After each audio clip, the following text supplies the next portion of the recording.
Yo, what's up, y'all? Freightliner Trucker Town here. Alright, I'm gonna tell y'all the story about when my homeboy, he took me to a house party. Now, it was to an area I'd never been to before, to a city out in the country and shit.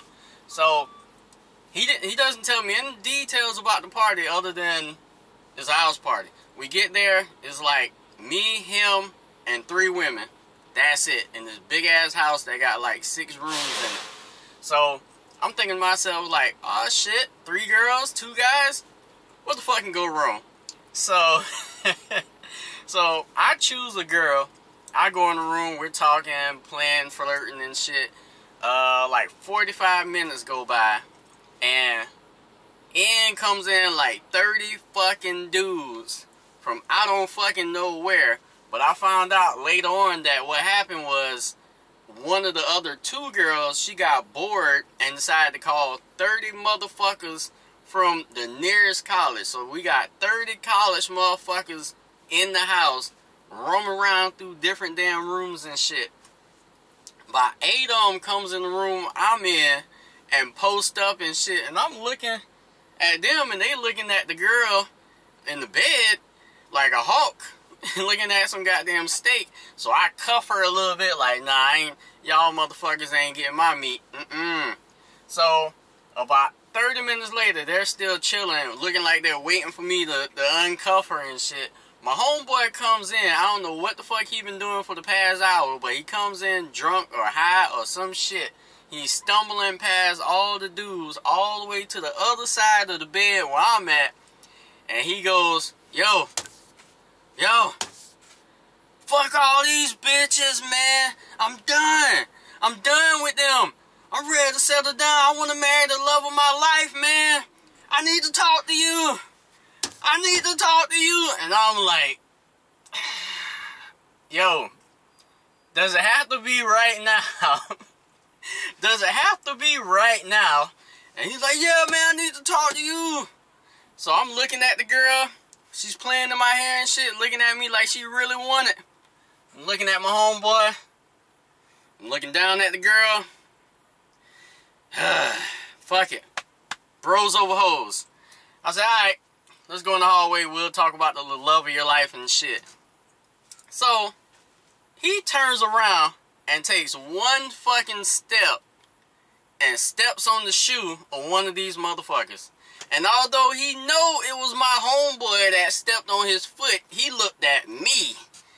But he looked, black people, y'all will understand this part when I say it. He looked at me like somebody who stepped on his new all-white Jordans that he just bought today for $250 that he just put on a couple hours before going to the club.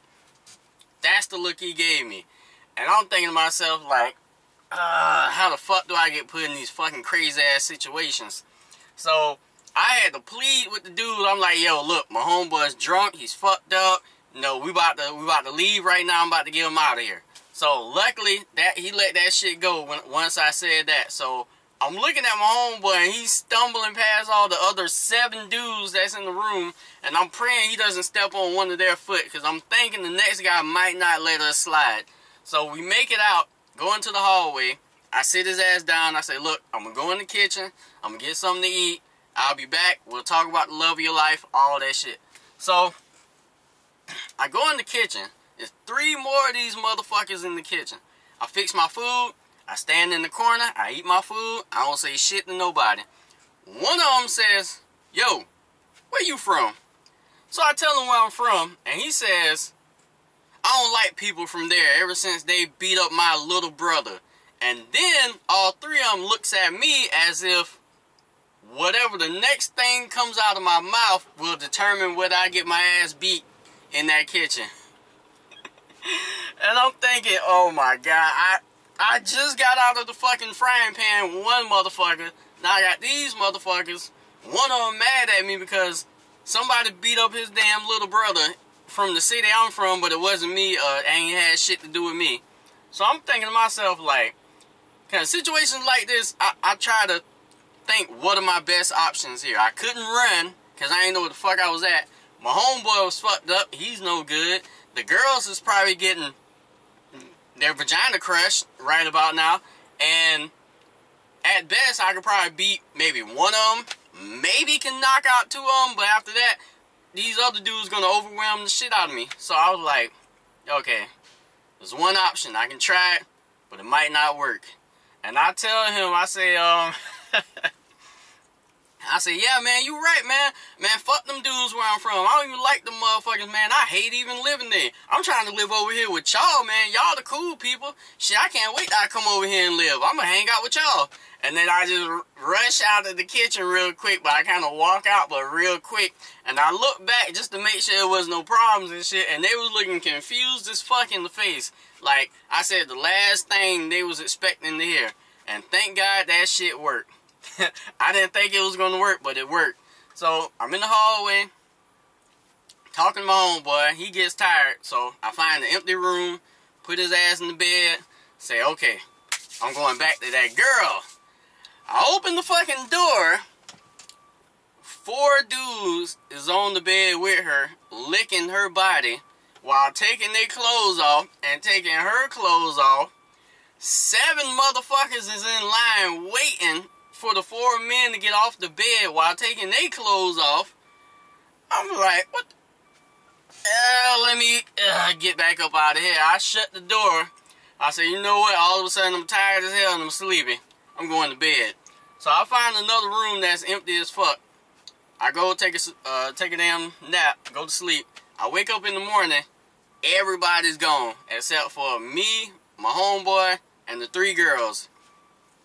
So the girl I was cuffing, she was sitting on the porch when I went outside, and she looked it fucked up. I mean, she looked like a girl that just got ran through by 15 guys and was following up with a hangover and some other shit. I don't know. She just looked really fucked up. So I figured, okay, maybe I'll Mac to her or whatever, give her a phone number where I can come back and talk to her privately without 30 other motherfuckers from the nearest college. So, as I'm trying to Mac to her, she's looking at me like, giving me a disgusted face, like she would never ever fuck with a guy like me, although the night before she was cuffing me while I was cuffing her, saying all this sweet shit like she wanted to fuck. And so, it helped me realize how different women can be when they're fucking sober. So I said, okay, whatever. I left her alone. Me and my homeboy, we left. Like a month later, my homeboy calls me and he's like, yo, you remember that girl from the house party? I said, yeah. He said, yo, guess what? She's pregnant and she don't know which one of those 30 motherfuckers from the college is the father. And not only that, all of them is denying that they're the father. I said, you don't say. Well, yeah, that what normally happens when you bang 15 to 30 guys in one night. So, more of the story is, women are not the same person when they're drunk or high versus when they're sober. And another moral of the story is, don't go to a fucking house party unless it's your fucking house. Another moral of the story is, when you go to a house party that's not your house, bring 30 extra condoms, just in case 30 strangers from the nearest college might need them. And, I think that's it. And, always remember, speed, time, distance.